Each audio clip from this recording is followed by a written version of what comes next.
It's Friday of Passion Week. It's a very busy day again for Jesus.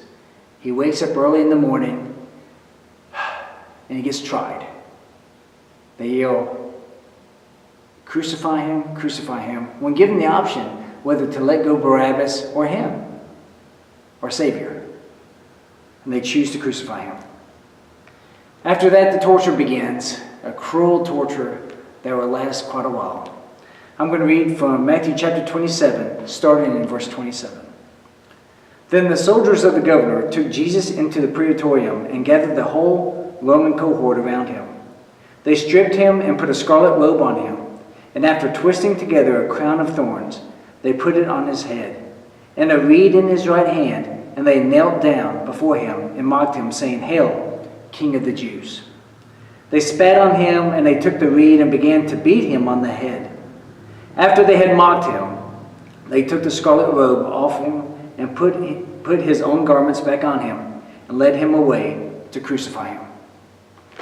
I wonder when, during this process, Jesus thought, I'm going to put a stop to it. The evening before, he prayed for this cup to pass from him. And then I got to thinking earlier in Matthew chapter 4. Jesus was tested 3 times by Satan. And one time, in verse 5, it says this, "Then the devil took him into the holy city and had him stand on the pinnacle of the temple and said to him, 'If you are the Son of God, throw yourself down, for it is written, He will command His angels concerning you, and on their hands they will bear you up, so that you will not strike your foot against a stone.'"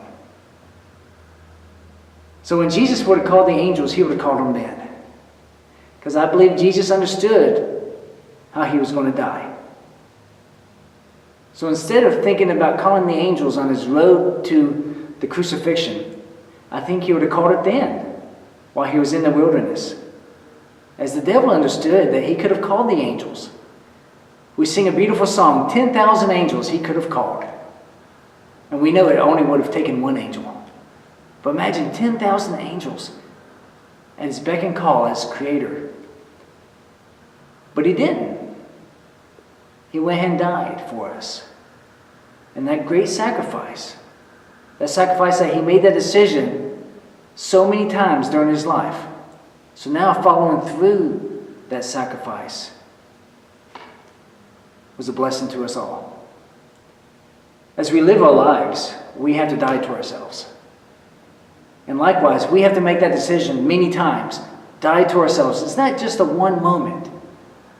But many times we have to die to ourselves so that we can reap the benefit. During this Friday, think about that. Think about Jesus dying to himself and how we are called to die to ourselves as well. May you be blessed.